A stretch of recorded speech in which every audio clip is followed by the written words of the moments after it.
Number 19! If you love the number 19, you go be 19. Massachusetts? No. Pennsylvania? That answer is incorrect. North Carolina. Wrong! That's wrong! South Carolina, North Carolina, Pennsylvania, Maryland, and Georgia. Are you really just guessing? South Carolina? The South Carolina militia is being called up. South Carolina, what's up? That legislation calls for an Article 5 convention for proposing amendments to the U.S. Constitution on 3 topics: fiscal restraints, term limits, and limits on federal scope and jurisdiction. The South Carolina team, which was named the Convention of States Team of the Year in 2020, has been super busy building support across the state. I would tell you that this is, in my belief, one of the most important votes you'll ever take. Now, some of you think that's just plain old hyperbole. I get it, but I really do. Because if we stop thinking like Republicans and Democrats, we really can be statesmen. Because this is about America. This is about not a red and blue issue. This is a red, white, and blue issue. I have come here today to make it loud and clear that I do not agree with what the federal government is doing. They have caused America to be almost $30 trillion in debt. They continue to restrict our constitutional right to bear arms. They have stolen the value of our hard-earned dollars by spending money uncontrollably, and they have attempted to force us into their way of life at every turn. We need to fight it. The kid knows. The kid's smart. But need to have operative language that's the same so that we reach that 34-state threshold. We know there have been over 400 applications in the history of the United States of America, very different applications, and it is going to take 34 passing the same application to get Congress to recognize that we've reached that threshold.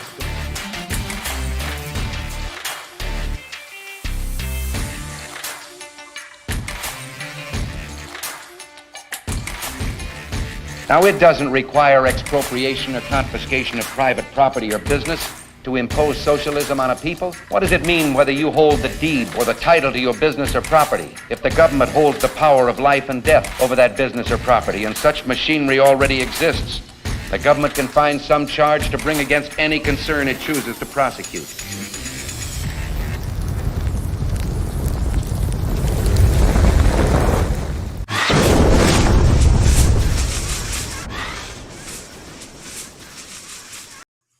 Absolutely outstanding, folks. Outstanding. I am absolutely enthralled to sit here and announce that number 19 is in the bank in South Carolina. So kudos to all the South Carolina grassroots. Absolutely sick effort. You know, all the grassroots are putting up a sick effort. But, you know, look, now more than ever, right? And these fights have been going on now in the state legislatures for years. You know, Mark Meckler and company have been going at it, you know, in and out of these legislatures. The grassroots have been showing up. Everybody has been fired up. And now people are finally getting it. Now the state legislatures are finally catching on. They're getting past all the fear tactics. They're getting past all the nonsense and messaging from the left. And yeah, there are a handful of Republican state legislators out there that are still these individuals who are still aligning themselves with George Soros and Common Cause and Move On and Daily Kos. They're still aligning with them. They don't like to look at it that way, but that's the truth. But not South Carolina. South Carolina's in the books, baby. 19 in the books. And we're not done yet, right? This is a great year for Convention of States. So far, they're the third one this year to add on, or the fourth one this year, to add on to the kitty. So now, you know, and we're looking for at least 2 or 3 more. I personally would like to see another 6 or 7. There are a good 17 states probably left, 18 states left that have not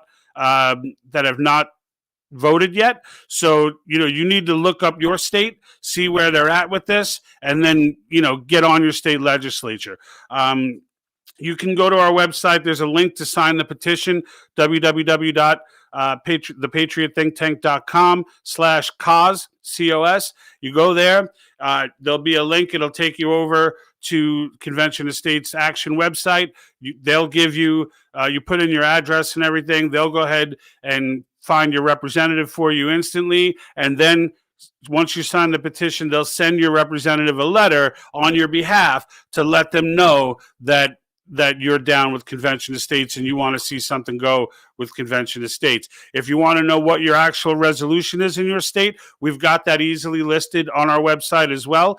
Just scroll down from where the sign the petition link is, and you'll see that there's groups of states that are laid out there, different pictures of Uncle Sam, depending on where you, depending on where your state is at. Hold on here. I got a text, and I've learned to take a look at these because, okay, yeah. So it was Jack, and he was, I sent him a link in case he wanted to get on. And ironically enough, he is coming back from South Carolina right now. He lives on the border in Georgia. And he's on his way back from South Carolina, so that's kind of funny. So we won't have Jack today, but nonetheless, I just want to take a moment to celebrate. That video was so much fun to put together. Every once in a while, I had a lot of it put together preemptively. I'm going to start working on number 20 now, just because now that I'm working, I don't have time to sit down and put these videos together. So I got to kind of have them ready to go and then add in, a little bit at the end before I take off with it. But so we got some early comments here. So here's one from John Dahman. Call your legislator and tell them cause is the peaceful way to solve what ails us. And it absolutely is. It is the peaceful way to get it done. And Mason actually mentions this in Madison's notes, where he says that this is it's better to do it this way, better to give this avenue than to leave it to chance and violence. And that's something fell off the thing here. So, but that's true, right? And that's true because it's understood that there's only when, the founders understood that we would come to this day, right? They understood, they knew, they didn't know how it was going to be. They didn't know it was going to be a bunch of creepy billionaires and corporate structure was going to, not even corporate structure. It's really the politicians who were driving it. Corporate's just being dragged along by a leash, with the exception of BlackRock and Vanguard. We went through them. But like the average companies are just being dragged into this. If they don't get in line with these 21 metrics that the World Economic Forum has put out, that they're telling them in advance, this is what you're going to be judged by once we roll this out. This is why your company's woke, folks, and this is why we need to fight. Right? That Reagan speech, that's one of my favorite speeches of all time. Definitely the best presidential speech that in the modern era for sure. Okay. And and there's so many quotes I could have taken out of that, but I chose the one where he makes the point, right? That what's the difference if you own the land and the deeds and to your property and to your business, if the government just has so much power that it controls the life or death of that home or that business, and that's where we're at now. That's where we're at, and he articulates that any number of regulations and laws can be used for the government to attack whoever the heck it wants, whenever the heck it wants. And that needs to be brought under control, and that's why we're here. What's up, Kevin? How are you, sir? Good to see you watching, my friend. Scott, good to see you too, sir. A couple of people I actually know are on here. Look at that. The rest I know from the broadcast. But yeah, so look, folks, if you're new to Convention of States and you're just catching on and you don't know the way that this works, so it's and you may be hearing some fear tactic people, and there are conservatives doing it too. John Birch Society's one. You'll see these websites like Freedom Society, what a ridiculous name considering, but then some quote unquote historians like this Publius chick, Publius, I don't even. Whatever. The point is, they're all clowns. Here's how it works. You got two ways to amend the Constitution. And this is what the founders understood. And this is what Mason fought for and got without debate, by the way. It was about 2 days before the convention ended. Mason brought this up as he looked at Article 5 and realized that the Congress was the only one that was allowed to propose amendments, not to make amendments, but to propose them. And Mason realized immediately, being the anti-federalist that he was, that this is a problem. That, of course, if the federal government, which he verily believed, as Madison said, he verily believed that the federal government would grow at some point out of control. Here we are. And that when that happens, it was almost like a joking gesture that he mentioned to the convention, do you really expect that Congress will propose amendments to usurp its own power? And the answer, of course, was no, right? And no debate. It went through unanimous. The only line item in our entire Constitution that went through with zero debate was this one. And so 2/3 of the House, 2/3 of the Senate is the traditional way that this was done. However, what I didn't even know, and don't be embarrassed if you didn't know this, because I only learned this about a year ago. And then once I researched and got past all the jargon, that's where I decided that this was the way.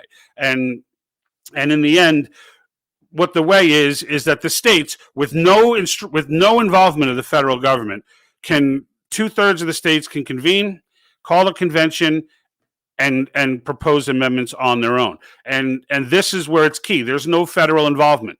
So 2/3 of the states pass resolutions. We've got 19. That's what we're celebrating today. Number 19 is Onboard in South Carolina. So now we've got 19. We have to get to 2/3. That's 34. All right. That's 34.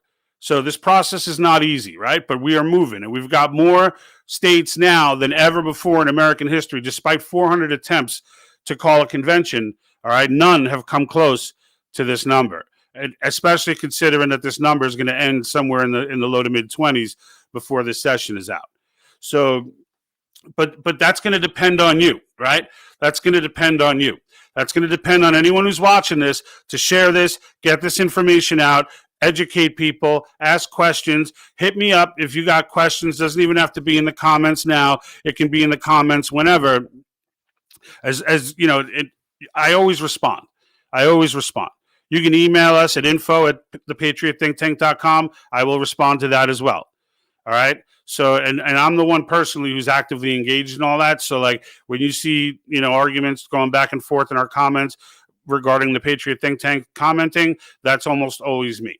If it's not, Jack will say it's me, it's him, but it's almost always me. And yeah, grassroots, right? Grassroots. So anyway, just to finish that off, the states, we get to 34. What happens then?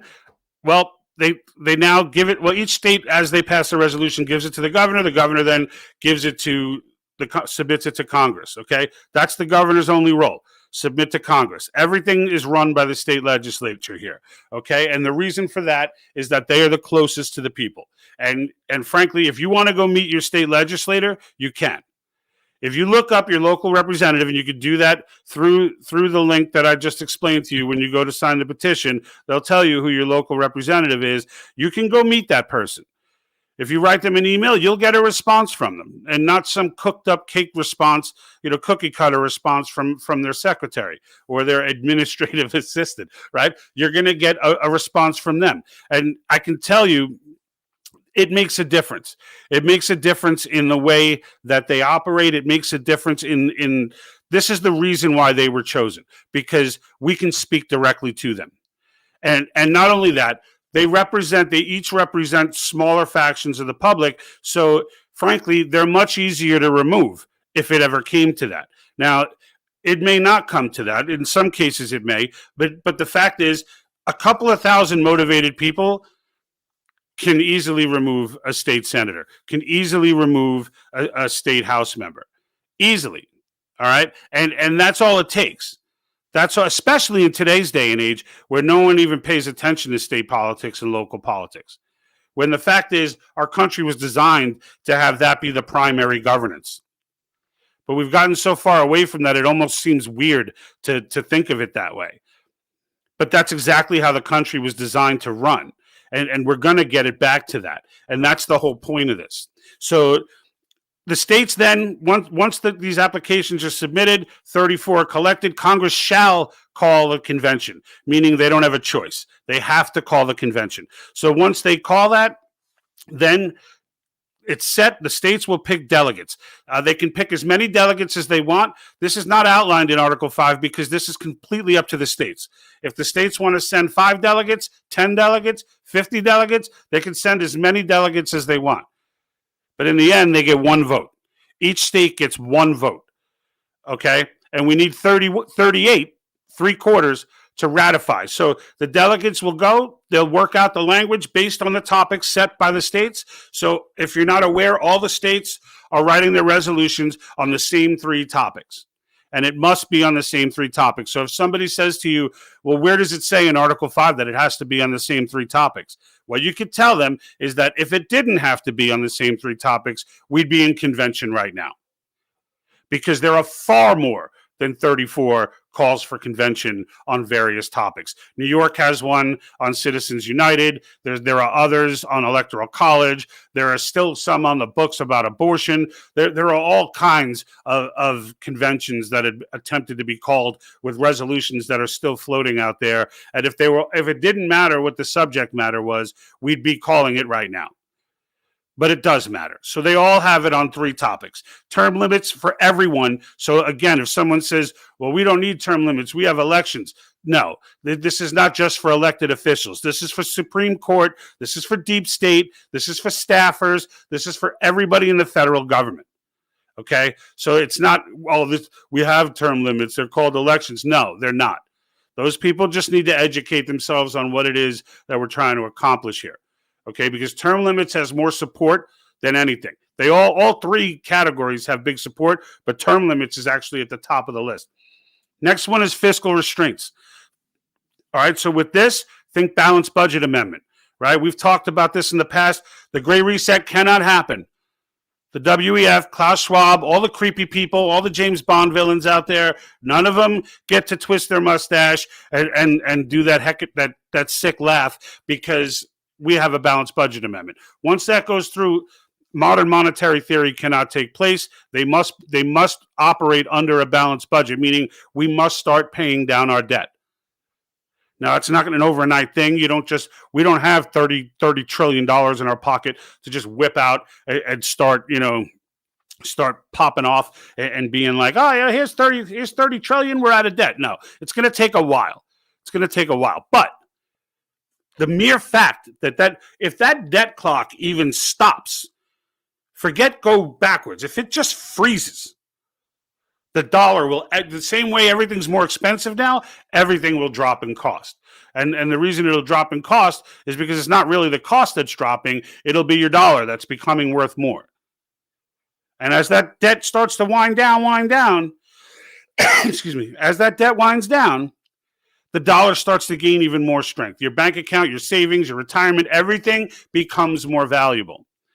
And most importantly right now, as we just put out a couple of videos on this, most importantly right now is the fact that the move that's being made, all right, and there is a movement being made to try and unseat the United States dollar as the world reserve currency, all right?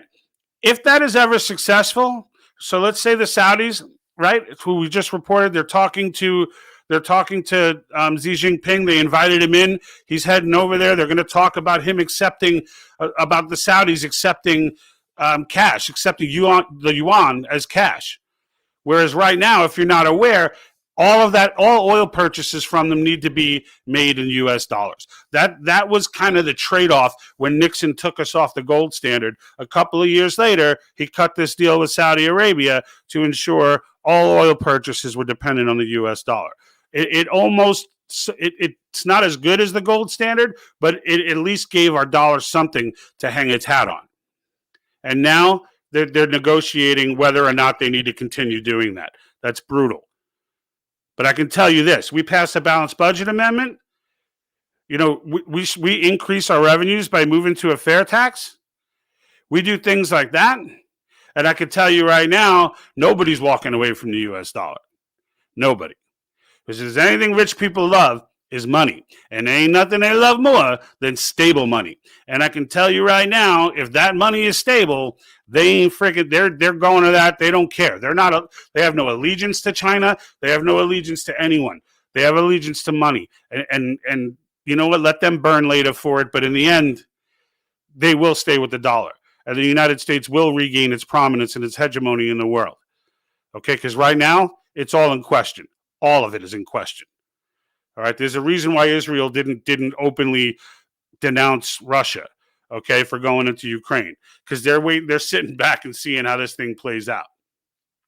So in the end, they're not trying to go against this new India, Russian, Chinese connection because they're not 100% confident that the United States is going to come out on top of that one. And until they know that, they're not taking sides. They're not alone. There were over 100 countries that did that. So it's important to understand all that stuff. That's why these moments are important. That's why we're cutting the cake right now. That's why we're lighting the candles. That's why we're throwing the party. All right, because every one of these states that comes over, every inch we get closer to 34, that's a big deal. That's a big deal. And if your state has not come over and you live in a state that still has to vote this year, there are still technically, if every state this year voted in favor of the resolutions they have drawn up, we'd be calling it in the summer. That's how important it is for you to get fired up. Now, Mark Meckler is thinking more like 2024, which would make it just interesting. But I don't know if we have until 2024, to be honest with you. I don't think we have that long. I think the idea is they very well know, if they can't fix another election, that it may be over for them. Their last window may be closing by 2024. That's why things are moving so fast now. That's why it's so hot right now. That's why everything is moving in rapid fashion right now. It's all moving this way because the window is small. The window is small. All right? And the window was supposed to be open longer. Trump was not supposed to win.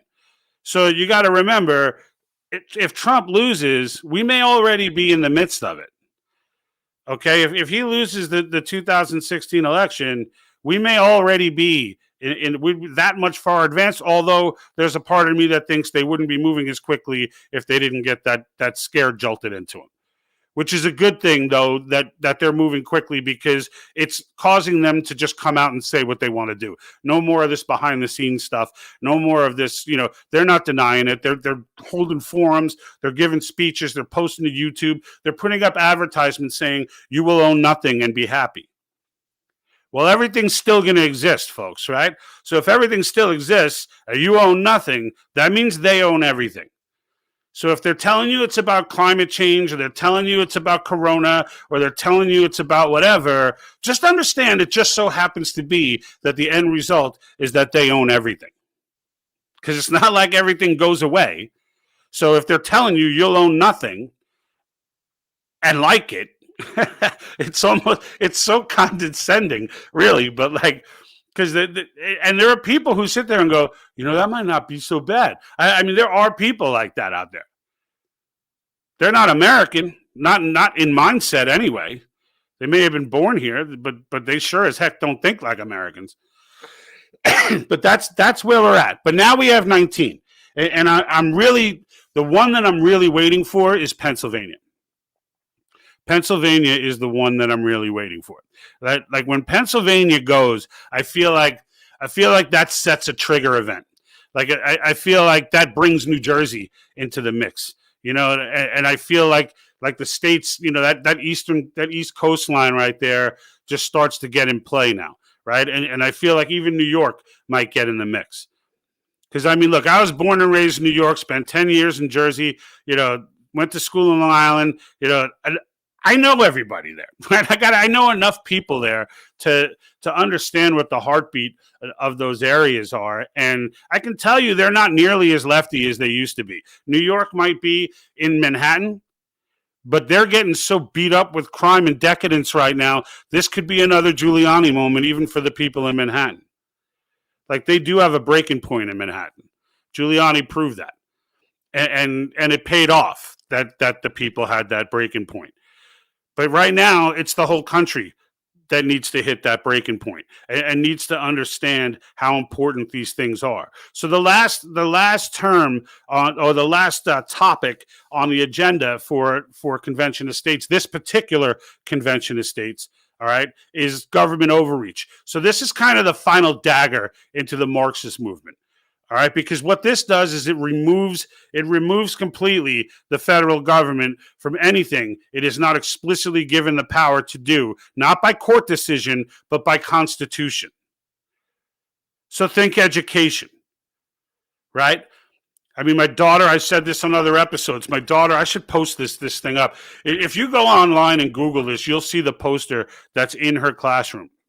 And the poster is it's got like Mao Zedong playing DJ turntables and like this, like everyone in like a party mode. It's got all the biggest murderers of the modern era, except for Hitler. They leave Hitler off because, you know, that's just too toxic. But they got Stalin in there, who's freaking worse than Hitler when it comes to death count. Right? So they got Stalin in there. They've got Lenin in there. They've got Mao Zedong in there. They've got Fidel Castro in there. And they're all throwing a party. And it says on the top, "Welcome to the party." I kid you not, that this is legitimately in my daughter's classroom right now. And I'm just absolutely dumbfounded by it. As a matter of fact, I feel obligated now. I'm going to try and pull it up so that you guys can just see it, because it is an easy pull. And if it lets me snag it, and it will. So, because when you see stuff like this in your kid's classroom, not a long time ago, but when this whole CRT stuff started, you know, I kind of went and said to myself, you know what? The heck with this. I'm going to freaking teach her myself. And I started going through a lot of different documentaries and a lot of different stuff with her because, you know, with my daughter, I haven't really gotten to my son yet, but he picks up enough of it. And here's Kevin Patrick, to the Park, Ozone Park, Queens. That's right. Represent to the Park, right? We were right on the border of Brooklyn. We had a highway separating us from Brooklyn, right by JFK. Those are the old stomping grounds. So if you ever flew into New York City, that's pretty much when you got off the plane. That's not far at all from where I grew up. So good shout out, Kevin. And but you know, like when it comes to it, this government overreach, it's not just education, but to me, like I look at everything in terms of the Marxist movement, right? That's how I look at it. I look at everything in terms of this Marxist movement, and anything that kills the Marxist movement is a win for me. And when I look at government overreach and the amendments on government overreach, that kills the Marxist movement, right? That's what lays the dagger in the Marxist movement. They cannot continue under these amendments. They can't continue with a balanced budget amendment. They can't continue with government overreach. Oh, here it is. Hold on. Let me see if I can shrink this down. That's kind of big. But you get the point, right? Can you see behind me? Right? This is what they're doing. Look, he's playing they got party hats on. They're all jamming over there. This isn't a high school classroom in suburbia here in California. All right. So I mean, it's just truly some twisted stuff. And like, it baffles me that could even happen. All right. But it does. And my daughter, just to give you an idea of how I'm educating her, like she came to me with that. Oh, there we go. She came to me with that. You got a little look behind the curtain there. So in the end, you know, my daughter's coming to me and she's telling me, hey, this teacher said this teacher said that. You know, I tell her, look, at one point your teachers are going to try and tell you that you know more than your parents do. That your parents understand only the old history. They don't understand the enlightened version that you're getting. That's what they're going to, and you know what she said to me? They already have. And she gave me a Miss blah, blah, blah, and was like, in my human geography class, she used to say that all the time. Like, this is what they're telling our kids. All of that stuff needs to end. Okay, all of that stuff needs to end. And the amendments on government overreach will go a long way to do that. Are you mad about the vaccine mandates? That will never happen again under these amendments. Okay, because there will be no federal OSHA. There won't be one. It'll all be state level. These will be people you can easily remove, people that you are in contact with, people that you can go visit making those rules. And those people don't make these rules. So this is where we're at. So again, I can't shout out enough, how happy I am about South Carolina and how big a deal that is. And look, Pennsylvania, I think will be next, but we still got Iowa, we got Ohio passed committee, even Massachusetts passed committee. So wrap your head around if you're still thinking that these legislators are the same as federal legislators. The message I watched that whole hearing where the grassroots were there speaking to the committee, and there were a grip of lefties on. When I say lefties, I mean Democrats. These people were not the psycho Marxist type. Okay, these were just regular, old school Democrats. But they sat there and they listened, and everybody was respectful. Nobody was yelling at each other. No one was throwing stuff around or calling people commies or anything like that. They sat there. They all addressed it respectfully. And you know what happened? They passed it through committee, and now it's going to get voted on in Massachusetts. Because this is how effective the grassroots have been. This is how effective they've been. So I wanted to, I just got to get that all off. I want people to understand this because it's, too many people, it baffles me. It baffled me that I didn't understand it. But when I first heard it, I was so intrigued by it, I went all after the research and went all in. But people today, when I talk to them, I don't know if it's that they don't believe it. I don't know, but I know that they don't understand it.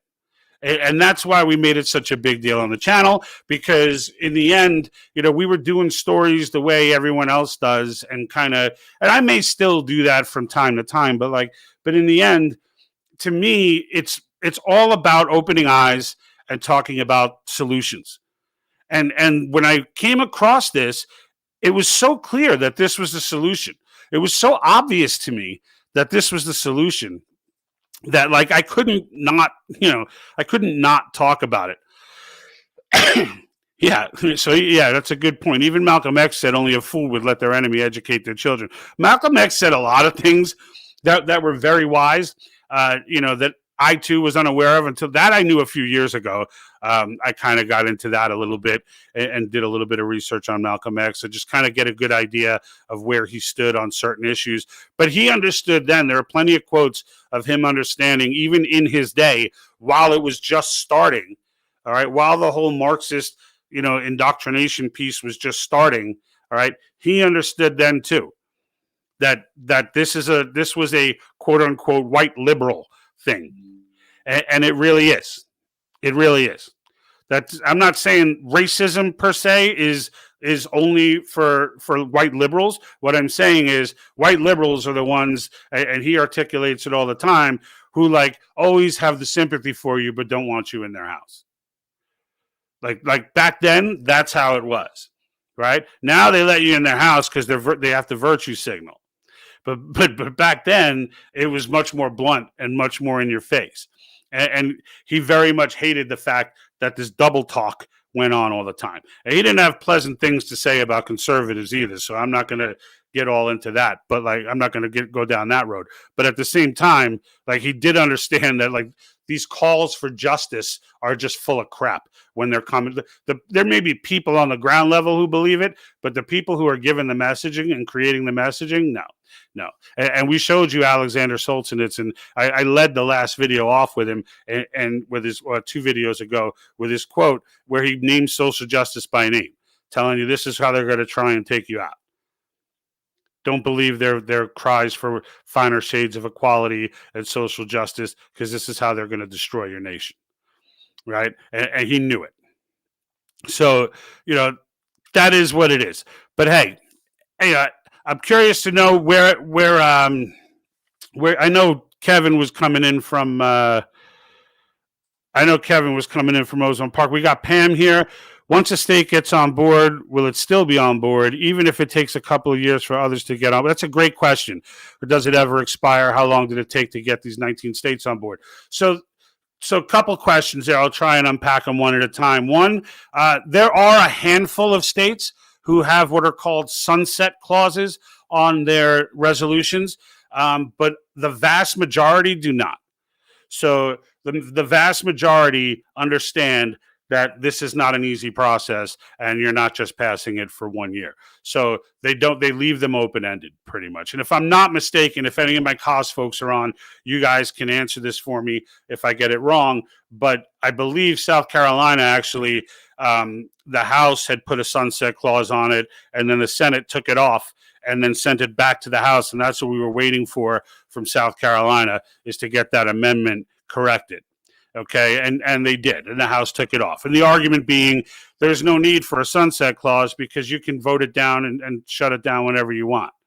So if it ever becomes an issue, like even if later on, 34 states get on board and you want to back out, you can pull your resolution. So it's not like, it's, you can always pull it. There's no need. But Texas has one, I think. So take some solace in that, because Texas is going to reiterate that anyway. So I heard from Mark Meckler in one of his interviews that they're looking forward to Texas actually removing that. Texas has already passed theirs, of course. And then as far as how long did it take to get the 19 on board? So it's stalled at 15. They've been at this for about 9 years. 9 or 10 years, coming up on 10 years. And they had stalled at 15 for a while. But now keep in mind, right, things were not nearly as creepy, 9 years ago as they are now. Frankly, we still very much needed the convention. So I'm glad that they did this, because if we were just starting right now, it would be far more challenging than it would be to realize, okay, we're running out of time, but we got 19 in. Right. So they started this about 9 years ago. You can go to the Convention of States website. If you just Google the progress map, you'll see everybody who's already signed on. We have it on our website, too, for those states that have already passed Convention of States resolutions. We also have a link with each state. So if you click on the group of states, you'll see an individual list of them, and then it'll give you the actual resolution. And we did that for a couple of reasons. The main one being, when someone's debating and they're trying to tell you that they don't have to stay on topic, that you can have them go read the resolutions and see that they are absolutely all on the same topics. So there's that. But yeah, it took him about 9 years to get to this point, but we're moving quickly, right? So Meckler thinks it'll be done by 2024.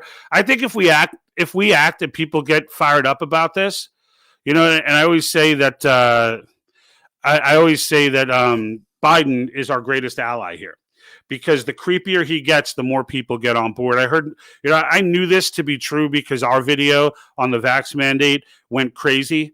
And because I was so angry when I made that video, and just the intro alone, which was just some clip ups of Biden talking about, it's not about freedom, or, it's about safety and all this stuff. It was just firing people up. And I know that just from the performance of that video, that it's probably true. What Mark Meckler said was that their site and their registration and their signups went absolutely through the roof, that they usually do about 30,000 people a month in registrations. And they ended up with like 25,000 in a day when he announced that. So like the creepier Biden gets, the more states will come on board, and the more state legislators will start to look deeper into this. A lot of state legislators in the beginning, like most people, when they first heard about Convention of States, they heard this runaway convention theory that the delegates were just going to go nuts and rewrite the Constitution. They heard all that and they got scared off and just didn't vote or abstained. Like they didn't want to get involved. And in the end, those same representatives now, a few years later, have gotten past that. They've done the reading, they've listened to both sides. They see the historical evidence. They understand how a convention, that there is a ton of historical precedent as to how a convention is to be run. There is nothing scary about the delegates making their own rules for the convention. It's just their rules that they're going to debate under. It's not rules that say they can now ratify amendments. Right. And in the end, when you're done and you've gone the full circle and you've heard all the fear mongering and you've heard all the righteousness, in the end, you realize it's the same exact process that has been done 27 times in the past, except now it's the states who are proposing the amendments. The same group ratifies, which was always the states. So it's really the same exact process. But the thing is, we don't have any more time. We don't have a lot of time to keep debating this. And frankly, even if you believe in a runaway convention, is that riskier than just letting these creeps run this great reset and destroy our dollar? Because saying I don't consent or God's going to save us all, that's not a strategy, okay? Yeah, maybe God will save us eventually. But sometimes biblical stuff can take freaking 100 years. Like I'm not trying to sit here and pretend that I know exactly what God's plan is. And I don't mean how it's written in the Bible. I mean details about how he plans on executing it. Because for all I know, he could be saying to himself, all right, guys, Article 5, you got it. You're the ones that are going to start this whole thing whenever you're ready.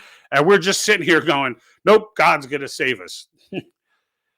Until then, you can't, it is completely blasphemous to sit, well, it's completely sinful, I should say, to sit back and allow evil to take its course with your hands up saying, God's going to take care of it.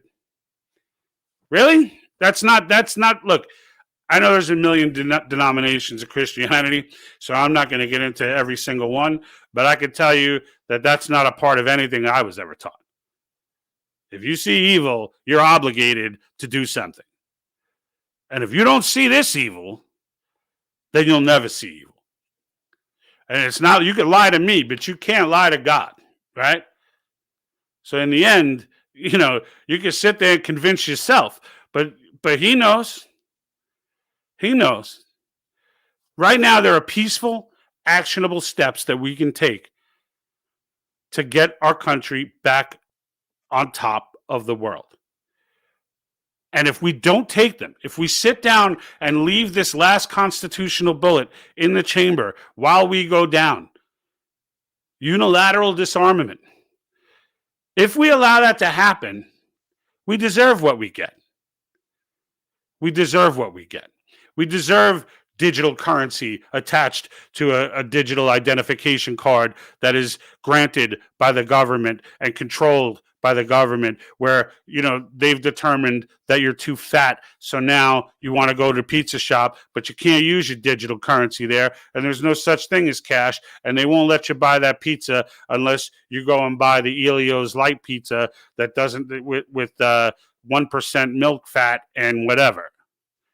And now you want to get that Coca-Cola, but you can't have it. You got to have Diet Coke. It's all your card will pay for. Is that the world you want to live in? Where you own nothing and someone else tells you to just be happy while they own everything? Take a look. If you haven't seen the BlackRock episode, take a look at that. It's a very simple exercise. If you want to sit here and talk about all conspiracy theory and this and that, take a look at that episode. Walk you right over to Yahoo Finance and just click away. Pick your companies and click away. And you will see that every single major corporation in every single major industry is majority owned by BlackRock and Vanguard. It's not a secret. It's not a conspiracy. Well, it might be. It's a conspiracy, but it's not a theory. It's right in front of you. So do you want them to own everything? Are you cool with that? I don't know. I really don't know where people stand today. Because, how did we get here? How did we get here where people are still not seeing? Because once you see, I've said it a million times, once you see, you cannot unsee. You cannot. which is why no one wants to see. Which is why everyone wants to keep. Look, there was a day where I used to root for the Patriot Act. I was rooting for that. I was like, yeah, get these terrorists. Yeah. There were rational people then telling me, hey, if this thing passes, it's never going to go away. No, it's temporary. It's temporary. It's just until we get the terrorists. That's what I was saying. That's the camp that I was in.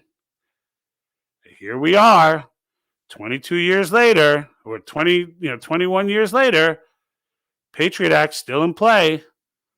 Still in play. Despite accusations and evidence that they're using it against their own citizens. So, look, I'm asking you guys to wake up. I'm demanding it at this point. If you're still with me at this point of the video, I'm demanding that you wake up because it absolutely has to happen. It absolutely has to happen. We cannot continue. We cannot continue this way. Good stuff, Pam. Good to hear. Yeah, you absolutely do that. And what do we got here? Let me take a look at some of these comments because I kind of was on a rant there for a minute.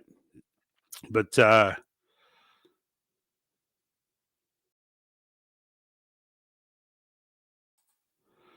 up to the state, again, state sovereignty. Yes, absolutely. It is all about state sovereignty. That is how we were set up, right? That's how we were set up. So, there's absolutely, our federal government is so far off the cliff that there's just absolutely, it's so out of control. All of this all these powers given to it by the Supreme Court, not by the Constitution.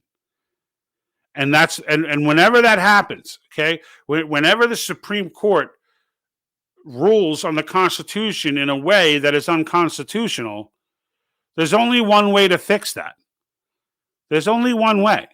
If they rule on something that the people do not want, and they don't want en masse, you have to amend the Constitution. That's how it goes. That's the way the system is designed to work. For people that are like, use the Constitution we have, that is using, this whole process is using the Constitution that we have. It's all designed to work this way. All of it. So Kevin says the biggest problem with getting the people that have been following, believing, and living the lies of all that we are aware know is their personal pride and egos. Yeah, I don't disagree with that. And so he says they can't live and deal with the fact that they were fooled and played for almost all the time. And that's absolutely true. Most of us fall in that category. The admission I just made that I was absolutely cheering on the Patriot Act, like I'm not now. Like, yeah, I'm embarrassed at the fact that I was cheering it on. I was all about going into Iraq, too. I was all about it. Get Saddam. Get him. Him and his weapons of mass. I ain't falling down that road anymore. 10 years ago, 15 years ago, I'm not looking at Ukraine's situation the way I'm looking at now. If this was 15 years ago, I'd be in line with everybody else. I'd be saying, yeah, Russia's trying to take over the world. We got to take out Russia. That's what I'd be saying to myself. I can't say that with a straight face anymore. I know what's going on over there. I know why. I said this a million times. There are no good guys in that entire conflict. That entire conflict is completely done by bad guys. The only thing there are victims. That's it. The only innocents are the victims. But right now, as far as governments are concerned, they're all bad. All of them. The Ukrainian government, the United States government, NATO, all of them, and Putin. All bad. All bad actors. And the fact of the matter is, this is all the Ukrainian people getting caught in the middle of this freaking game that they play with people's lives. That's what's going on. Okay? Putin and Xi Jinping, Putin is now aligned with Xi Jinping because he ain't trying to take on NATO and everybody on his own, in particular the United States. So he's gone and aligned with Xi Jinping. He don't really care about Xi Jinping, but the fact is he needs Xi Jinping, and frankly, Xi Jinping needs him too. And now India is involved in this as well. That announcement that they made some weeks back, it talks about a new Russian, Chinese, Indian alliance. Now, it just so happens, coincidentally, those three countries are the three that are not going to be engaged, that refuse to engage in a Great Reset. Those three countries just happen to be the ones who are anti-Great Reset, who absolutely refuse to surrender their sovereignty. So it just so happens, now maybe you're a coincidence person, I don't know. But I know this, without those three, the United States passes Convention of States, it's over. The Great Reset's done. Without those three, and without the United States, they can still pull it off for the rest of the Western Hemisphere with the United States. They lose the United States, it's over. It's over. Ring the bell. It's over. That's the reality of it. And it doesn't make me feel at all comfortable that our president talks in his State of the Union address about the reset that we need, and then goes on and talks to a business conference about the New World Order that's coming. That does not put me at ease at all. And if you think, and if you haven't seen it, I'll show it to you. You can leave in the comments that you want to see it if you want to see it. But I actually have the clip on hand of him talking. If you haven't caught it, it just went viral recently of Biden talking about the New World Order. I might even have the clip on him saying the reset as well. It's very real. It's very real. And these people are very creepy. What do we got from Pam here? Jordan Peterson said it's hard for people to believe because if people believe this, it requires that they believe our government, the schools, everything we used to believe and trust is a lie. Yes, that's what Kevin was just saying. And that's what I'm saying from the standpoint of me admitting that I used to be a fan of the Patriot Act and I wanted to go into Iraq and I used to cheer this stuff on because I used to think there was a right and a left. I used to think, right good guys, left bad guys. Now I only see Americans and Marxists. That's all I see. I don't care. If you're pro-union, I don't give a shit. I don't care. If you're pro, like abortion, okay, abortion, I kind of care.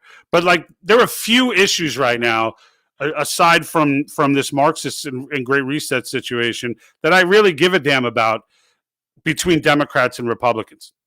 I could care less. Matter of fact, you know what? I'll concede all the smaller issues if we can all get together for one freaking issue and just tackle this thing together. Then we can go back and squabble over all the minutia.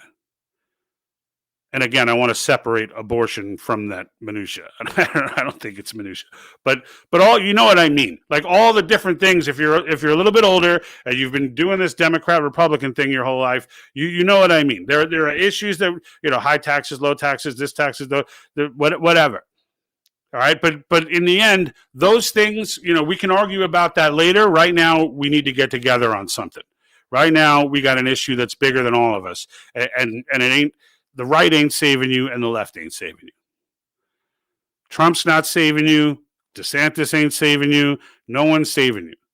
DeSantis can save Florida, and even if he became president, he might do some good things, but in the end, when the dollar crashes, which he's not going to have control of, it's not going to matter. It's going to be another state of emergency, and we all know what happens when there's a state of emergency. I think we've just gotten a great lesson as to how that goes down. So, and I could tell you, everything around the world is starting to play out the way that creepiness would require. All right, and everything around the world with Saudis now talking to China about accepting their currency for payment, and Russia aligning with China, and India jumping in with them, and Klaus has been, can't speak enough at forums. Soros is coming out speaking. Everybody's starting to come out of the closet now. All these people that used to stay silent and in the shadows are now all holding conferences, uploading YouTube videos, trying to sell. Like there's a PR campaign to try and actually sell it. So it's very real, and it's coming very quickly. So it's not something that it's not something to be ignored anymore. So states created the federal government, not the other way around. Absolutely. Why would the creator states not give themselves the same power they gave their creation, right? The federal government, because they didn't give the federal government that power. That's the answer to that question. The Supreme Court gave the federal government that power. What the states did, well, correction, the states gave them some of the power, right? So by taking the money, right? So the states are guilty as well. And the thing is, you'll hear a lot of the state legislators talk about this. You'll hear them talking in these debates over Convention of States, admitting, kind of like I just admitted that I one time was for the Patriot Act, right? Like there's an element of humbleness that needs to take place here on everybody's part. Like we've all been a part of the same dupe. We've all been a part, and this is why, you know, and I know Pam mentioned it and Kevin mentioned it. It's not easy to admit that like everything that you were taught and everything that you know had some element of BS to it. That there really was a crazy group of people, and again, I just put, you know, 2 videos ago, you can go back and watch it. The video starts off, so you know you have the right one, with Alexander Solzhenitsyn. It's warning us that this was going to happen. It was happening in 1976. And then Yuri Bezmenov, who used to do this for a living for the KGB, now defected at 1984, and now here he was telling us all. And we didn't listen. I was, you know, in 1984, I was only 11 years old. I probably wasn't watching the Yuri Bezmenov video, but I could tell you that the culture in the 80s was not trying to hear. It was all about Reagan and America, and it was kind of a pushback on the first indoctrinated class, which was the hippies. So my generation kind of, because of Reagan, sort of slipped through these Marxist cracks a little bit. But in the end, like, that didn't stop the wheels from turning. That didn't stop the machine from going. Like when you hear, you know, when we did the episode on the 21 metrics that they want to implement, that they have laid out on how they're going to hold society and corporations accountable to make sure that they're in adherence with social justice, diversity, and equity standards, to make sure that they're in adherence with climate standards. They rolled these 21 metrics out. We gave you the link to their website. We posted it. We did a video on it. We showed you it. You can listen to them talk about it. Okay, if you're wondering why your major company and all these major companies are so woke right now, it's because they're getting in line. They're getting in line. They know what those metrics are. Trust me when I tell you. And if there's anything that these corporations want to, like, if you're still thinking the corporations are running this whole show, you're crazy. Unless you're talking about BlackRock and Vanguard. But if you're talking about like Disney and like these companies are doing what they're told. They're all owned by BlackRock and Vanguard. Right? So when you want to know why they're all, even the ones that aren't, though, by the way, are still, like the smaller ones, they're still following the path because they know that everyone has to hedge their bets. And their bets right now are that these guys are going to pull it off. Their bets right now is that we couldn't unify if guns were put to our head. We couldn't unify. That we're going to argue left and right until we die. And literally, that may be the case. So in the end, they're saying these guys are going to win. So if they're going to win, and this is what they're going to judge us by, you're going to be the company that outwardly speaks out and fights against them? Are you going to be that guy? Or that girl? You're going to be the one? No. You're going to shut up. You're going to figure out, all right, how do I plan for this future so that we can be in good standing and that our corporate social score is high so that we don't get dissolved and our wealth given to needy countries to build equity among the nations. What you're going to do, you're going to start doing training videos with transgenders. 0.6% of the population that now have worked their way into every single television show on earth. That's what you're going to do. You're going to get yourself in line. And if you're an employee for them and you're wondering what the hell does this have to do with my work? Well, it has nothing to do with your work. It has to do with the company's future health because they know what's coming. And that's real talk. That's real talk. Kevin says, if it doesn't matter if you support the left or right wing because both wings come back to, they both come back to and are attached to the same bird. Absolutely. Absolutely. That's 100% fact. 100% fact. 13 Republicans just voted for this $1.2 trillion monstrosity of a freaking infrastructure bill, with $110 billion of that going to freaking infrastructure. And when I say going to infrastructure, I mean going to roads, bridges, infrastructure. The rest of it is going to some hodgepodge of climate this, climate that, climate that. All of these special interests is where the rest of that money is going. And why? It's not even to take care of the special interests. It's just to waste the money. It's just to waste the money. Like we covered this in modern monetary theory, they really believe, and they've operated this way for 45 years. And if you ever wondered, why is no one ever try to turn the debt clock around? Because they honestly believe it doesn't matter. They honestly believe that. To their core, they believe that. The schools have been infiltrated many, many years ago. They started in the early 50s, didn't really take hold until mid to late 60s. But ever since then, the universities, we all know this to be true. Universities are 100% Marxist. They have been forever. Forever. Okay? And that's not just like the natural progression of things. Like that absolutely was the strategy that Solzhenitsyn, Bezmenov, and many others of the day were trying to tell us. But our belief was that not in America. No way.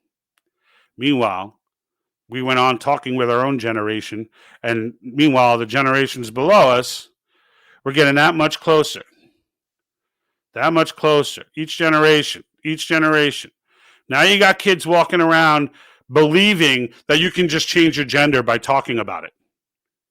They believe this stuff. They believe that a man swimming on a women's team makes sense. This is how far it's come. We are literally like 8 generations in now. All right? This is not new stuff. So, if you're wondering why the party's so big for South Carolina being number 19, it's because this is how we turn it around. Think of it like this. Even if we only got one of the 3 or whatever, or you miss some, or, and it doesn't turn out to be everything that I'm very hopeful it will be, right? Let's just say that happens. What happens, what's more important really than all this, is the precedent that gets set. Because now we all know that we can hold a convention and we can have our issues addressed that way. And we don't have to ask the federal government for permission. We don't have to wait for a decent candidate to run who's going to make that change. We don't have to wait for this stuff. If there's something egregious going on, we can just change it. And it's not easy. It's not designed to be easy. But when you do hit issues, that cross the aisles, right? I don't know anyone. Look, Democrats and Republicans were both screwed equally by the vaccine mandate. There are plenty of Democrats who did not want to take that freaking thing and didn't take it. All right? There are plenty. And there are plenty of Republicans who did take it under duress. So it's not a left or right thing, okay? This is something that affected every individual differently, but every individual affected knew that this was tyranny.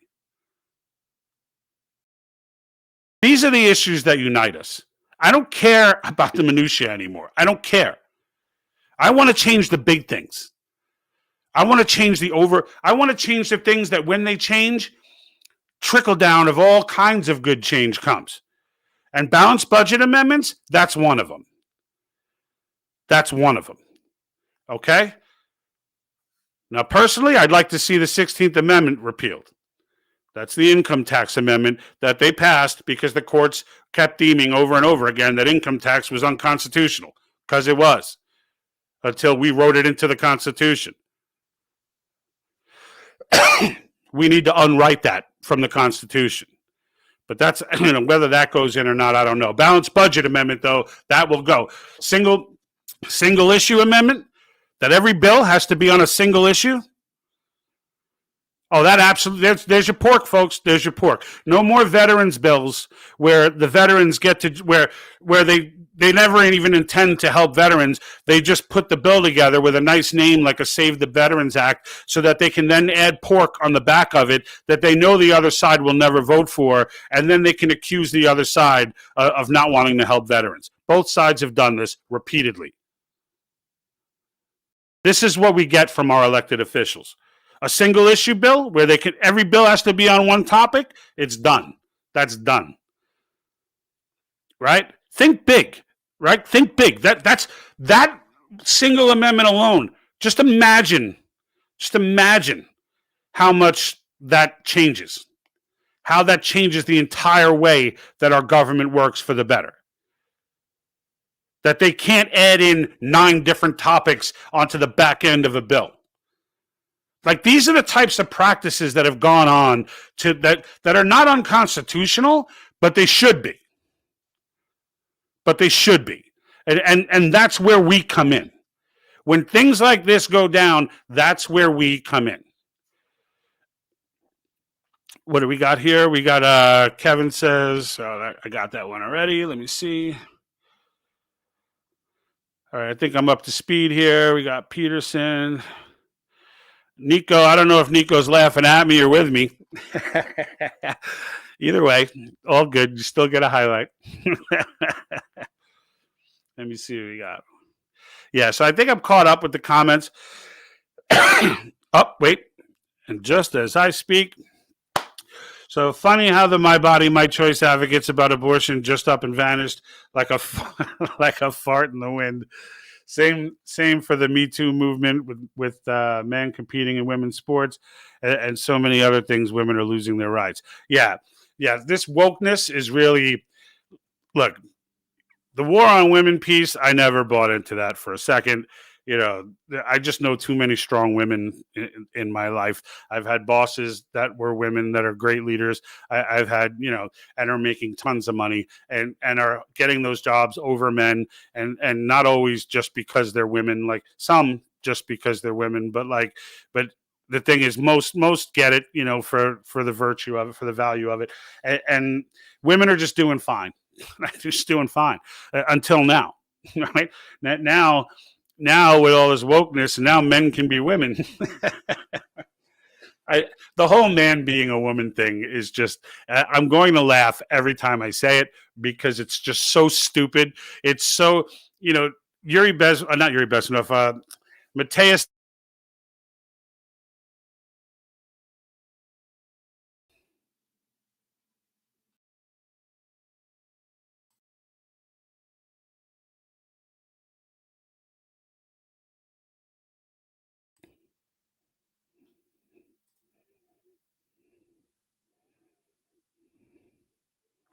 All right.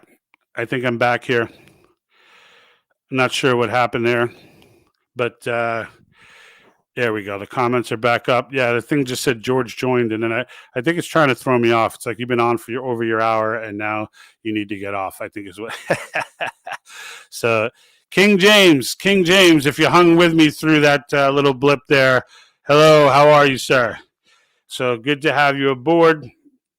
So we're just having a little powwow over here. Started off celebrating South Carolina is number 19 on the convention, and then getting into all the fun stuff that the convention is going to change and why it's such a big deal. So he said, I'm getting hacked. It's possible. I'll tell you this. After I did BlackRock, after I did that episode showing people how to look up the BlackRock stuff, like that, all of it, that one video, the distribution was like junk. Like it literally reached about 100 people. I was like, what the hell is that? But then I thought about it and I was like, well, it's BlackRock. So that's, when you own everything, that's, yeah, he said they have to. Yeah, that's funny. If I do happen to go off the air one day and never to return, definitely try and find me on Rumble. If you can't find me there, then yeah, Yeah, they may have. I may have really pushed a button at that point. If that's the case, try to find my last episode at whatever the hell I said in it. Just know it was true.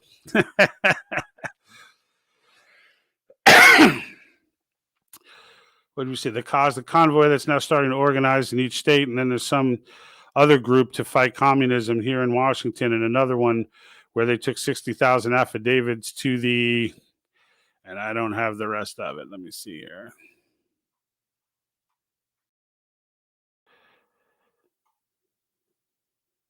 Oh, here we go. To the state capitol, 60,000 affidavits. If we could find a way to merge all movements, it would be so powerful. Everybody is for the same thing, but so many different groups doing it. Excellent point, Pam. So that is so true. Like, in the end, you know, and I used to use the unholy relationship between corporations and politicians. Everybody agrees on that. But we get into minutia. Is it the corporations that are running the politicians, or the politicians that are you know, bringing the corporations to their knees and blah, blah, blah, blah, blah, blah. But like, who cares? Just stop it. Just stop it, right? Like if we could get, and I think Kaz does this, right? Like there are so many, because think about it, right? Even if you have more issues than the ones, like I know a lot of people want to overturn the 17th Amendment, right? If you're not familiar, we used to not elect senators. They used to be appointed by our local state legislators. And at some point, they detached that and made them separately elected in their own entity. And because state legislatures used to be able to pull a senator. Like they used to be able to like be like, you're done. Get out of here. You're not doing what we told you to do. And I mentioned before that the state legislatures are the closest to the people, right? So that would be, if you got a senator who's all, you know, if you're in Kentucky, let's say, and you finally have had it with Mitch McConnell, you know, you could go to your local legislature and be like, hey, enough with this guy. You need to get him out of there. They can take him out and replace him. Like that's how it used to roll. But that, I don't want to go down a hole with that. I want to stick with Pam's comment. So when you look at all these different movements and all these different things that people get so crazy about, it's absolutely true that, like, if we all just thought about it, said, all right, I have more issues that I want to get done than term limits, fiscal restraints, and government overreach. But I think when it comes down to it, that's the best. You can't put everything on the table. We don't want to make this, we got to take it in pieces. But we could always call another convention. So in the end, and I think once we call one and it's successful, I think people then will understand. Like I think you'll see a lot more action. I think you'll see a lot more people take their issues to their local legislatures, which is where they should take them.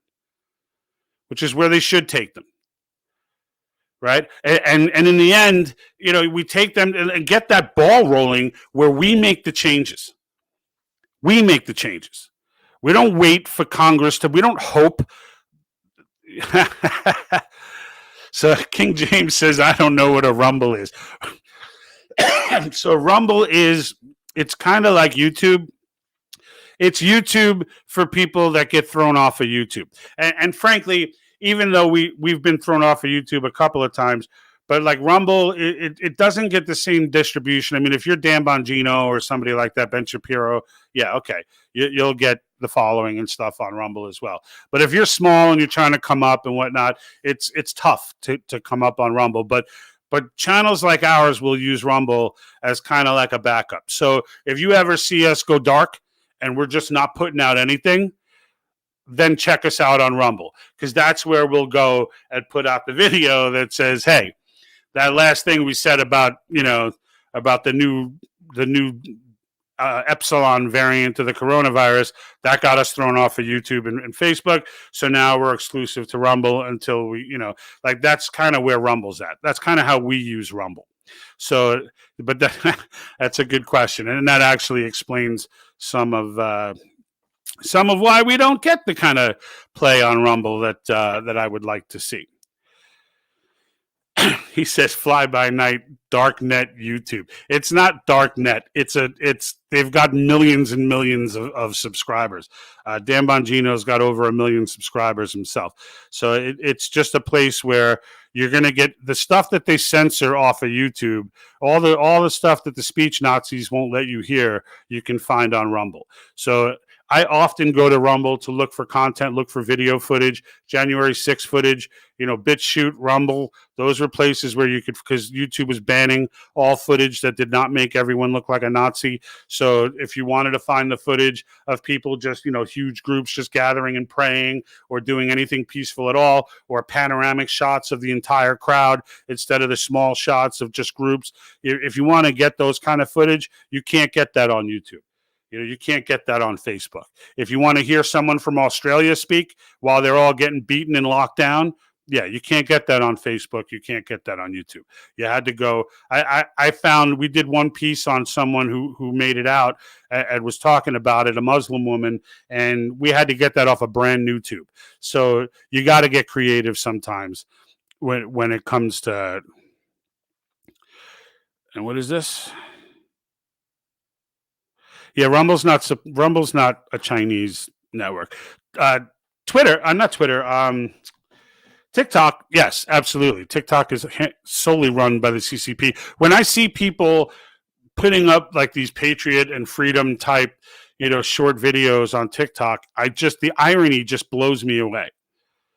It's like you're using Xi Jinping's platform to complain about tyranny. Like people need to, I'm sure that they just don't know that, but ByteDance is 100%. This is why Trump was going to ban ByteDance and ban TikTok, because it's 100% CCP run. Private companies in China are not private companies in the United States. Trust me when I tell you, they are 100% CCP run. It's like Huawei. Okay. These are giant companies, but they're run by Xi Jinping. Okay, in the end, the ultimate authority is Xi Jinping. So, no, I did not say. No, I didn't say they were. They're not a Chinese network. TikTok is. Rumble is legit. Rumble's actually not even owned by BlackRock. So, in that sense, when you look up BlackRock, if you did the exercise with us the other day, I looked up Rumble. I didn't do it on the video, but I looked up Rumble, and BlackRock and Vanguard did not come up for Rumble. So, but they came up for all the leading, social media platforms. So, this illusion that we think they're competing with each other. Coke competes with Pepsi, Apple competes with Android. They don't compete. They own all of it. They're the major stakeholder, I should say, in all of it. They're the major stakeholder in Apple. They're major stakeholder in Google, major stakeholder in Twitter, Facebook, YouTube. Oh, Google is YouTube. So Alphabet is what they're, but all of it. Intel. I mean, it goes on. Anything that matters in your life, the largest industry leader is owned by BlackRock and Vanguard. Everything. All the food manufacturers, all your media. There's not a big six, right? Everyone used to be like, oh, everything is run by six big companies. No, one. You can say two if you want to consider Vanguard and BlackRock two things. But Vanguard owns the majority share of BlackRock. So, whatever. Take that how you will. But in the end, it's all run. And here's the creepy thing about it is they own almost everything in the world. And they're like, that's not enough. We want all the nooks and crannies too. We want you to own nothing. And we're going to make an ad about it and tell you that you're going to be happy when we're done. You got to admire at least the crass nature. It's insulting as hell, but you got to admire the fact that they just come right out and unbelievable. All right, so your cause is more than just cause. It's the grassroots starting a constitutional revival. I absolutely agree. We're under an umbrella we're under the umbrella group, Citizens of Self-Governance. Yes. So there is another group, kind of a parent group of Citizens for Self-Governance, but. It is a constitutional revival. Look, by nature, if we call this convention of states, we have engaged in a constitutional revival, right? By nature, right? We will have made literally 200 years from now, they will be teaching that in schools about how the world changed when the people finally went ahead and got frustrated to the point where they called for a convention of states and drastically restricted the power of the federal government, because it will change the entire world. This is what I'm talking about. It's not the kind of thing where, oh, we got this bill passed. No, this is not a bill. This is something that they cannot ignore. They cannot ignore it. People be like, but they ignore the Constitution all the time. No, they don't. They work around it. They finagle. The courts have expanded their powers. They use precedent to claim constitutionality, which we all know is not constitutionality, but legally it kind of sort of is. It is unless we challenge it. So it is unless we turn around and hold a convention and say, no, it's not. Right? Because the Supreme Court is the final ruling in the land, with the exception of the people. But by not holding a convention, the people are feigning silence and saying the Supreme Court is the grand ruler of the land. They are the final arbiter, even though we are. But if we insist that we're not, then they are. And that's the way the country's been run for centuries. And look how that's worked out. So, once this happens, it's on. It's on. And that's just what we have to be focused on. We just have to be focused on the fact that we have the power. He said, he said, you're talking about things I don't know about. I'm not sure which part you didn't know about, but I hope you know about it now. I hope you're not saying you don't understand it. I hope you're just saying you didn't know. But he said, look at Russia. It's huge and cold. So when he said the umbrella group, he's talking like a parent company. So like a parent organization as opposed to company. I'm sure it's nonprofit. So it's because I know you said up here the umbrella group. Like, what is that? So he's saying it's like there's convention of states action, and they operate under the larger group. Okay. So that's all that was. But all right. So I've gone probably about a half an hour over. I do appreciate all the participation, though. I know you guys have gotten pretty active. It's fun. I most of that. A lot of these last comments are coming from Twitch, so I love to see the engagement from Twitch. King James, thanks for jumping on with us. We will be doing more broadcasts going forward. I would encourage you to check out our content on YouTube or Facebook or either one, just to see the pre-recorded stuff as well. It's not all live, but we do go live often, and that's. And I just caught a comment from Kevin up here. So he said they shadow ban so much. Yeah, they do. Yeah, they do. And that's why, as a creator, you're always creeped out, because you don't know, did my content just suck, or are they shadow banning me? And more times than not, in the beginning, early on, I always thought it was my content, that I just need to work on my content. And sometimes I do. But in the end, you see very similar content where one takes off, another one doesn't. I saw the Great Reset series start, and it took off like wildfire. And then after it took off, after the third video, it just kind of, all the videos stopped at 1,200 views. Exactly at 1,200. Someone just typed into 1,200, do not pass. And that stayed that way for 2 days, and then they started moving again. But it's just enough to kill the momentum. You freeze it for 2 days when nobody sees it, and then you just unleash it back into the ether, and then it slowly starts to come back. But that's unfortunate, but it's the way that it goes. So he's saying, is it true that Bill Gates has the patent on one world currency? No.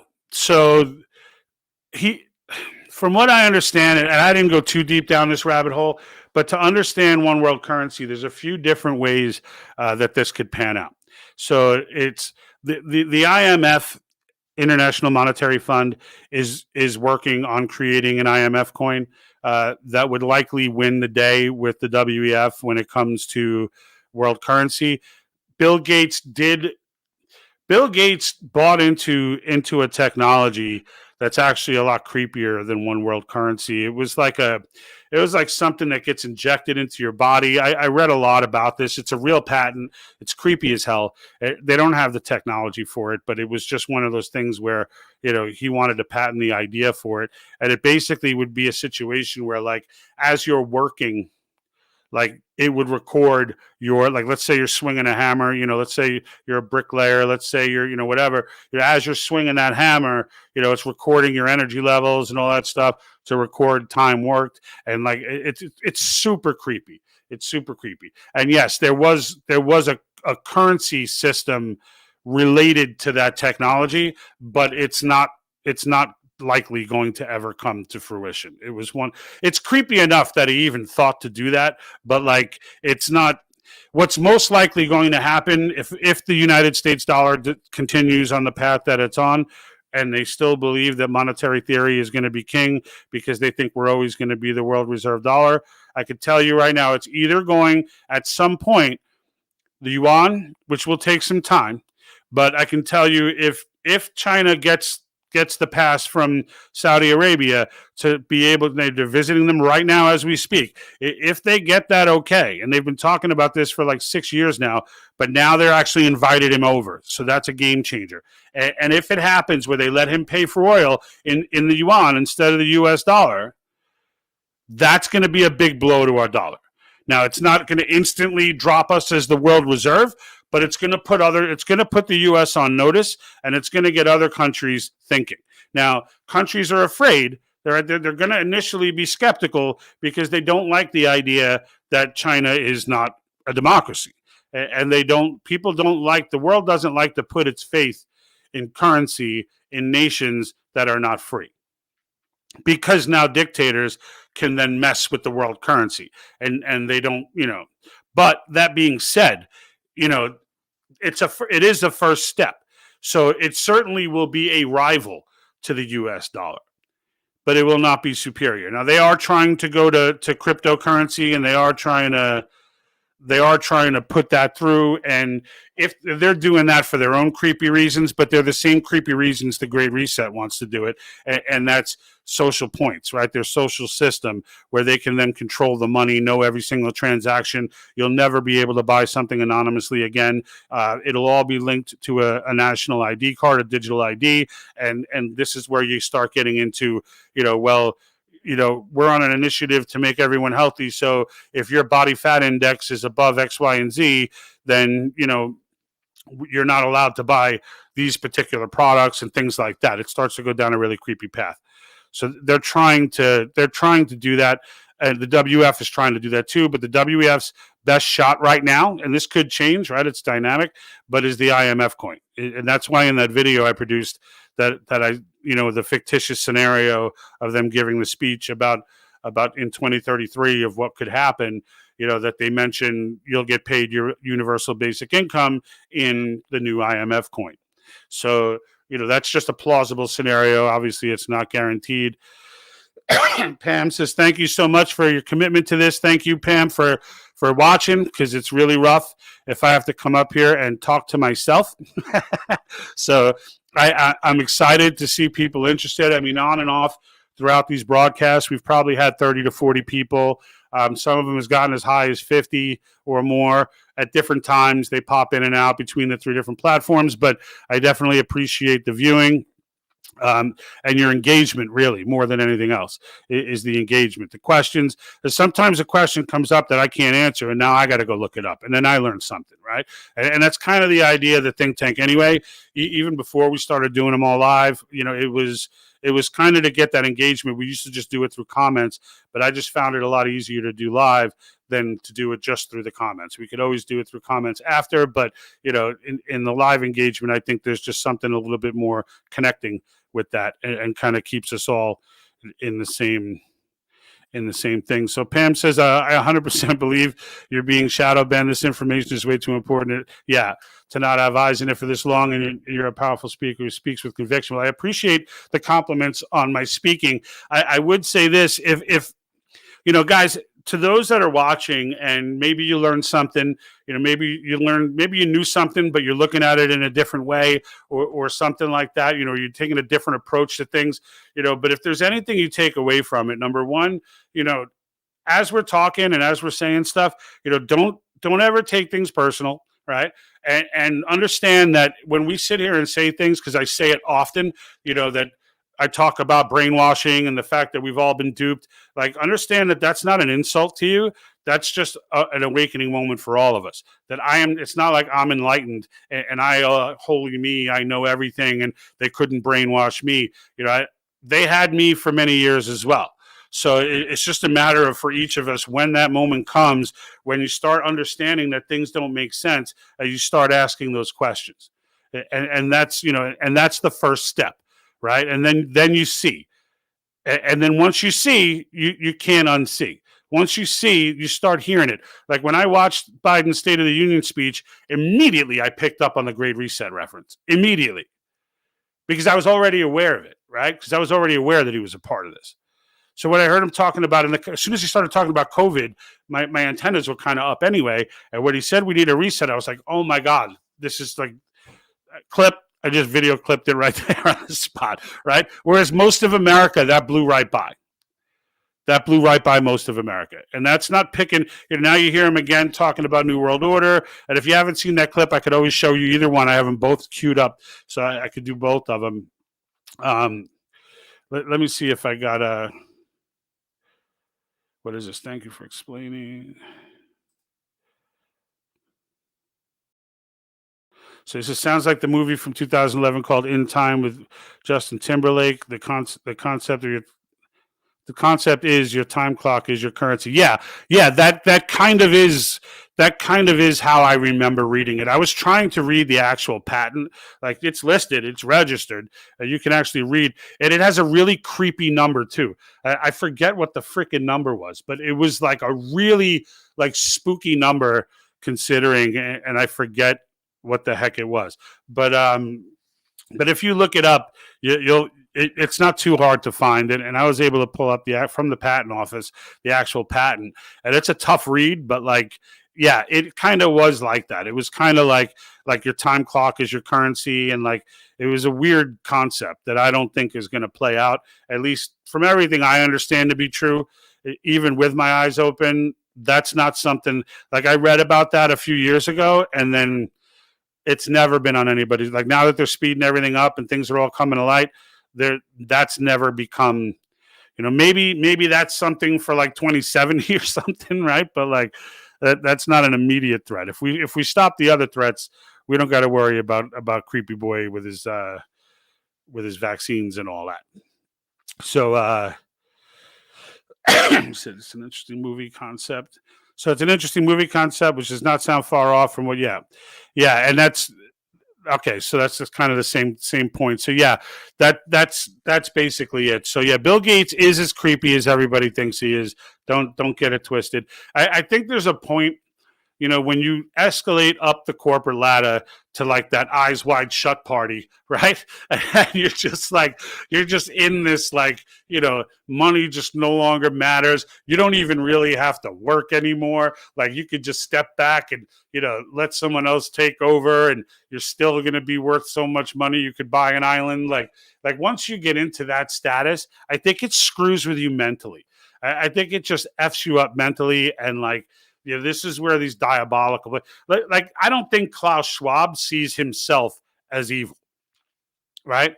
Whereas I clearly see him as evil. I don't think he's Satan. I think Satan's further up the ladder, but he's definitely a minion. He's definitely evil. Now, in his head, though, like, I think he believes this stuff. Like, I think he believes that, like, and think about it, right? Glenn Beck said this in his book, The Great Reset, where it was a point that he made that stuck with me. And he was like sympathetic to like that young girl, Greta, whatever, how dare you, right? That one. And he was like sympathetic to her in the sense where he was saying, if you really believed that the world was going to like truly end, like if you really believe that, you know what? We are 10 years away from absolute apocalypse. Like, if you truly in your heart of hearts believe that, you'll do and say some crazy stuff. Like you'll do and say some crazy, crazy stuff. Now, I don't know how far up the food chain that belief is like an actual core belief, but I guarantee you the minions among them that are carrying out this work are full buyer. Like they're bought in. Like they really believe that this, like in 10 years, it's every 12 years, right? I don't know when they reset since the last 12 years didn't happen. Every 12 years, it's the next 12 years. So we're probably got like 7 years left or so, before the apocalypse comes again. And they believe that it's really coming. And no matter how many times it doesn't come, they still believe. No matter how many scientists out there, are signing petitions saying, this is not the catastrophe everybody's saying it is. No matter how many of them there are, there's still going to be like 97% of scientists agree and throw out these like old debunked statistics that mean nothing because they're in, right? They're all in. They're in the mass formation. They're all in. They're not changing. It is what it is. But if you actually believe it like they do, you do some crazy stuff. I know if I thought the world was going to end next week, my behavior for the rest of this week would be very different than it would be if I did not believe the world was going to literally end next week. Right. So there's a bit of perspective there that I found fascinating that he mentioned, and I never really thought of it that way. And upon doing it, it just kind of helped me to understand that even the people that I right now consider to be America's mortal enemy, many of whom are Americans, they're not necessarily bad people per se. It's just that they're bought in to a really bad philosophy and are willing, and feel that they're convinced that there's a sense of urgency enough. Yeah, I wish the Americans had this feeling about cause, right? Because this thing, a lot that the world as you know it will end. Like the world won't end, but the world as you know it will end soon. Like within the next, that's truth. I didn't even think of that analogy. So yeah, I mean, in the end, maybe that's how we should sell it, right? But I'm not big on fear tactics. But in the end, that's like legitimately scary stuff. If the Great Reset if the 2030 agenda comes through, we're screwed. Like you won't even recognize the world anymore. You won't even recognize the country anymore. The Constitution will be like 4 generations later after that reset, they won't even know what the hell the Constitution was. Like no one will be fighting for their freedoms because they won't even know what they were. So what do we got here? Pam's been pretty active here, it looks like. Let me see.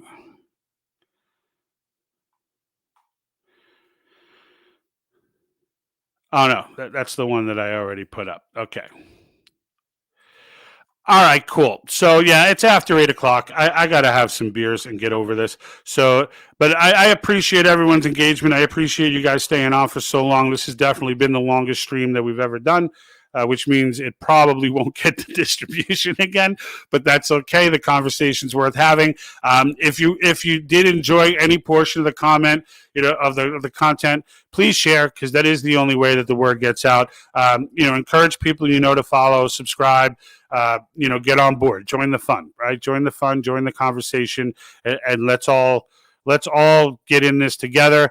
On the final note, make sure you get out. Go ahead and get to our website.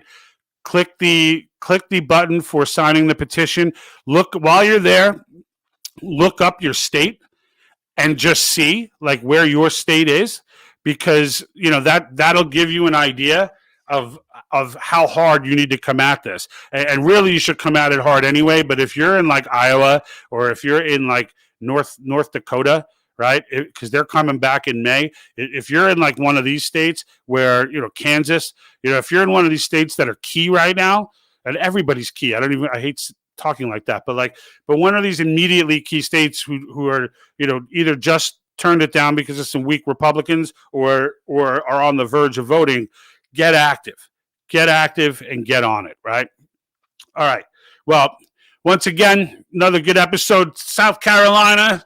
Congratulations to the grassroots there. God bless you guys. Holding it down for the rest of the country. The nation thanks you. Until next time, I'm out.